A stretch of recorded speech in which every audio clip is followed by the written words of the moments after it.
Hello, everybody, and welcome to Bible Stories with Miss N.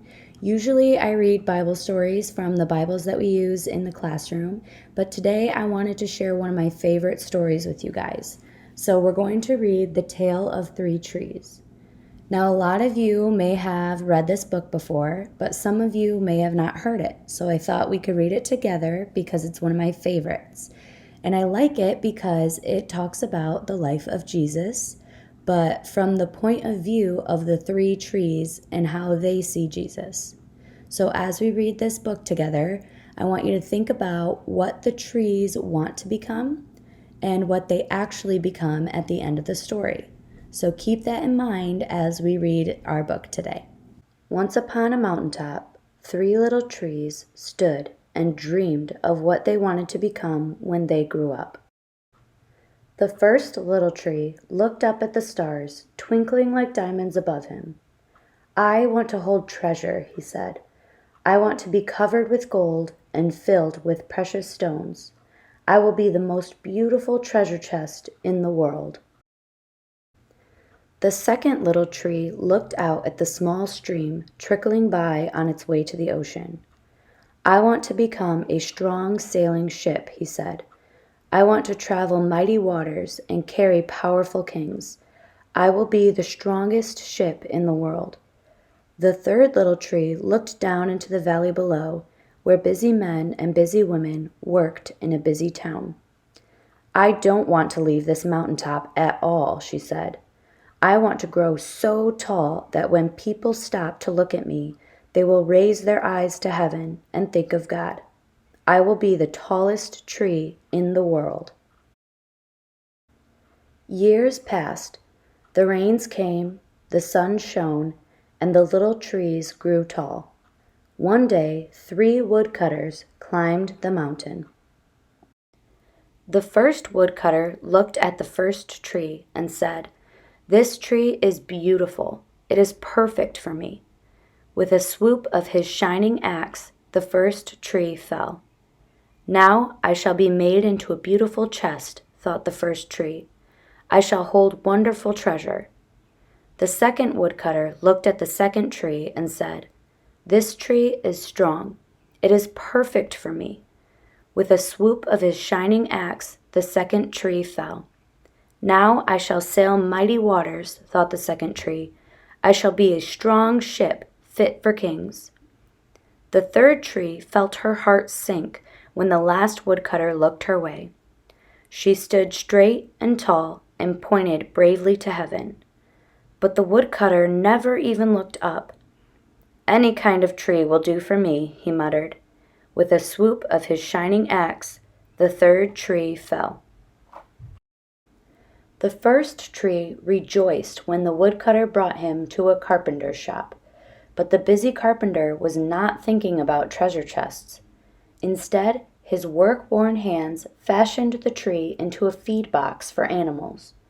The once beautiful tree was not covered with gold or filled with treasure. He was coated with sawdust and filled with hay for hungry farm animals. The second tree smiled when the woodcutter took him to a shipyard, but no mighty sailing ships were being made that day.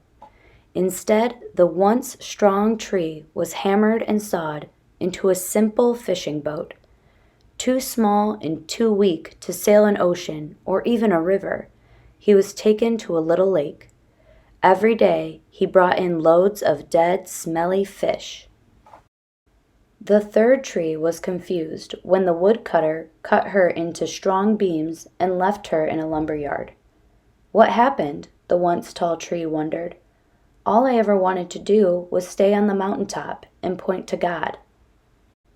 Many, many days and nights passed.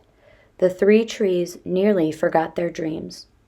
But one night, golden starlight poured over the first tree as a young woman placed her newborn baby in the feed box. "I wish I could make a cradle for him," her husband whispered. The mother squeezed his hand and smiled as the starlight shone on the smooth and sturdy wood. "This manger is beautiful," she said. And suddenly, the first tree knew he was holding the greatest treasure in the world.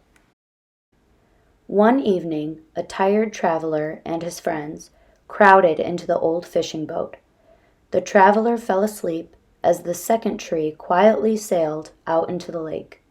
Soon a thundering and thrashing storm arose. The little tree shuddered.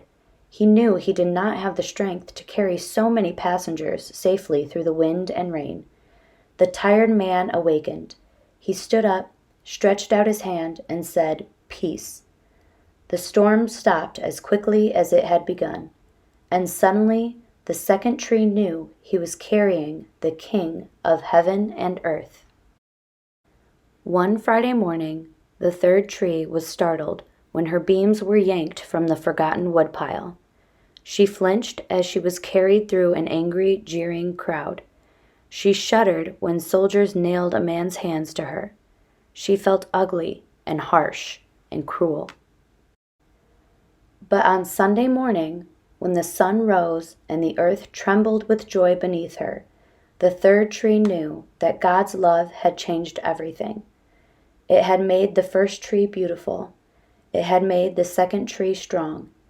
And every time people thought of the third tree, they would think of God. That was better than being the tallest tree in the world. So now that we finished our story, we think about how the three trees wanted to be the most beautiful or the strongest or represent God. And they all met Jesus when he was a baby in the manger, when he was on the boat with his 12 apostles, and when he died on the cross for our sins. And Jesus is what made them the most beautiful and the strongest, and made everyone think of God when they saw them.